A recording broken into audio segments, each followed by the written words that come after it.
Grüezi miteinander. Do I get 100 points if I do it in Swiss German or? Oh, okay. So I'll go for the 50 points. So my Rump session is about fuzzing. So well, let's do it like that because I don't have slides at hand. You have demos.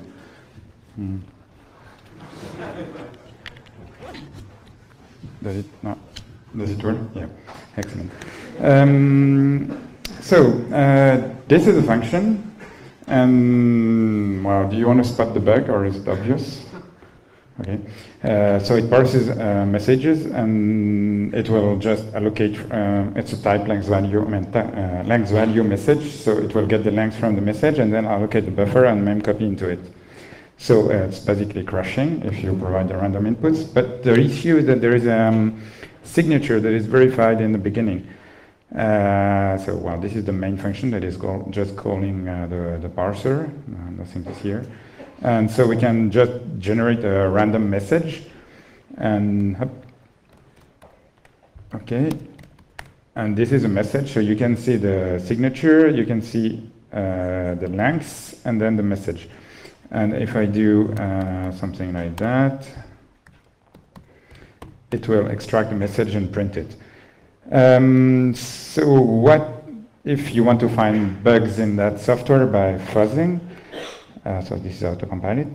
This is what people were doing in the past. So basically they were just having random inputs and call the target with a random message. But of course it's not going to work. Okay, because well, it's only only looping through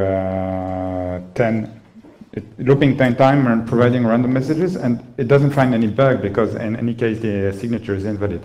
So since you're all doing maths, I guess you can infer the chance of hitting the right signature from 10 chances out of 2 power 16 different, well, but there's the birthday paradox maybe happening somewhere, but this is the point. So how many of you have heard about AFL? Oh, excellent. So AFL is a fuzzer that is basically, it has smarts and it compiles targets with a specific version of GCC that is instrumenting the file, and then it would modify the inputs to make sure that all branches are taken. And then if you just AFL GCC the target and then you start fuzzing without, yeah, okay, let's do it. Okay, oh my god, shit. Unprepared demo, alarm. I think I have, this is the only thing I have to do. Okay, so this is expected. It says, oh, but you didn't provide any sample data, so there's nothing to mutate. But since the fuzzer is really smart, you just have to go into messages and provide any random data as a start and retry up. And then it will see that AA doesn't work because it chokes on the verification, first byte verification. Yeah, that's it. So yeah, I hope it's going to find a crash. Normally it takes like a few seconds, but yeah, it found a crash. So if we go into findings, we can see that the fuzzer was able to, from the input we gave, he modified the input file and found out that the first byte needs to be C and S, and then by hitting a random value here that is bigger than the actual buffer, it will actually trigger the crash. But everybody knows about AFL, so I came here to talk to you about something new, and new is always better. So, do you know about libfuzzer? Oh, wow, awesome.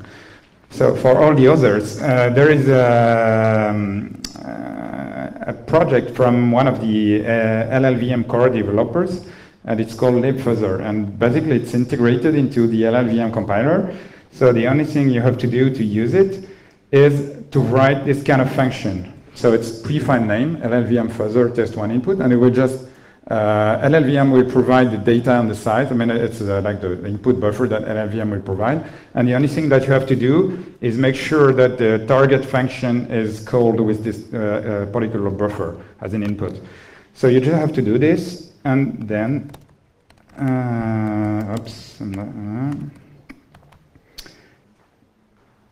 libfuzzer. So what this script is doing is actually compiling with clang and adding coverage. So this is what AFL is doing, but then with LLVM it's integrated as a command line option. So you can just get coverage for each edge inside the program. So each time there is a jump, you can see which branch is taken.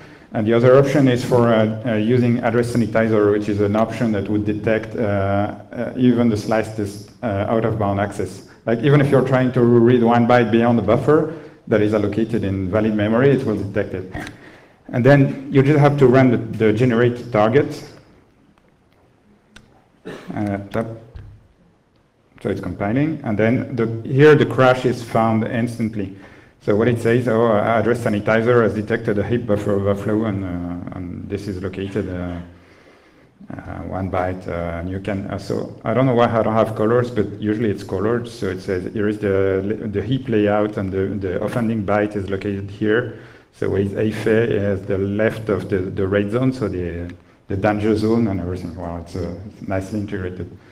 And why is this better? Because AFL is basically running your app with a command line that is the target file. But with LLVM further, you can actually call any function inside your app. So imagine you have a very complex document processing software, and you have the source, but you don't really want to launch the full software every time you open a document. You just want to fuzz this particular function that is actually rendering the SVG images inside the document, for instance. And then you just have to write this LLVM test1 input function calling the SVG parser, and then you could actually fuzz directly. And the speed of the execution is like hundreds to 1,000 times better than just launching the full suite with a test file. So I hope you've learned something today. And I was the last, so I'm not sure who's taking the mic next. Do you have the questions in the middle?